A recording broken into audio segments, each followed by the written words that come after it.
I am thrilled to have with us on the program from Windsor Hills Baptist Church in Oklahoma City, Oklahoma, Pastor Tom Vineyard. And, Pastor, thank you so much, sir, for coming on the program tonight. Yes, sir. Glad to be with you. Well, I'm glad to have you here. I had a listener send me an email, a letter that you had sent to Tom Gresham from Gun Talk.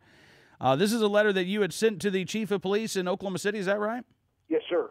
And a little bit of background, I guess. The chief there, Bill Citty, made some comments back earlier this month in the Daily Oklahoman, in which he said, quote, he saw no practical reason why somebody would need an AR-15 or something similar like that. And is that why you decided that you wanted to address this with him?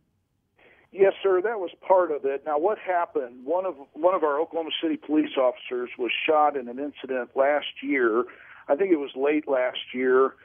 And the person that committed the crime was using an AR-15. It was a teenager whose dad had been pulled over for drunk driving, and the father who had been pulled over was actually an illegal immigrant and is here illegally.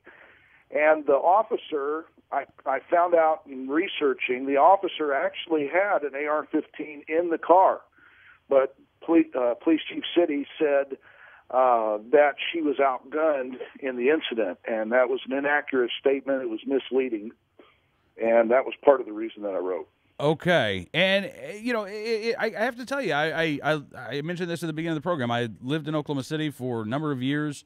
I actually probably consider that to be my home, even though I was born in Massachusetts. And I love the fact that we have a pastor in Oklahoma City who will defend the Second Amendment. What has the reaction been among your parishioners to what you wrote? Completely positive. It's almost a prerequisite at our church that you have to have a concealed carry permit. Well, that's good to hear. And as you point out, I mean, your church supports law enforcement. Yes, sir. We have for years. We have an annual Law and Order Sunday. We invite Oklahoma City Police, Oklahoma Highway Patrol, the Sheriff's Department, and another small town right next to Oklahoma City where we live. We invite them every year and honor several of the officers from each of those offices. Each year we've been doing that. My dad pastored before me, and he told me it was actually in the 70s when it was started. Oh, really? Yes, sir. Oh, wow. That's fantastic. And have you heard at all from the chief? No, sir, not a word. Now, I put a sign out in front of our church on our marquee. I put his office number for people to call and ask them to voice their decision to keep their AR-15s, to keep the right to have an AR-15 in their home.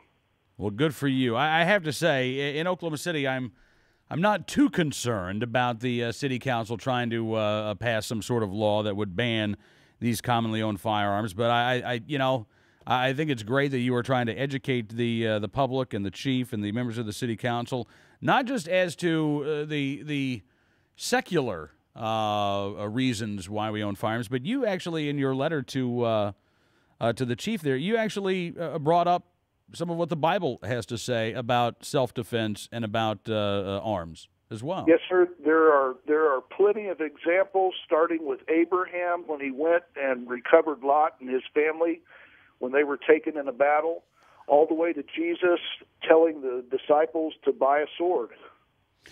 You know, Pastor, I thought perhaps the most compelling part of your article is when you say, Chief Citty, you have obviously, if you feel this way about semi-automatic rifles, you've obviously never been the victim of a violent crime, and you describe what happened to you 6 years ago in Africa. What exactly happened, Pastor? My family and I were at home one night, and my wife's sister and her husband had just gotten to the field. They were living across the street from us, and he had come over. We were talking outside of our front gate when a car drove up with two pistols sticking out the window. There were 5 men in the car. All 5 of them had a gun. 4 of them had pistols. 1 of them had a rifle. And to make a long story short, they weren't satisfied with what we had, and threatened to kill my children if we did not give them more. And so I ended up having to fight just with my hands because that's all I could have. That's all I could have there in that country. It was against the law to have a gun, and ended up with a skull fracture, and almost lost my left ear, almost lost my hearing in my left ear. Did for a time, but I'm a very strong supporter of the Second Amendment, and for practical reasons. Well, there's that saying that a liberal is a conservative who's never been mugged. Were you a Second Amendment supporter before you became the victim of that Yes, violent crime? sir. Absolutely. My dad was in the Special Forces before he got saved, and we grew up at our church.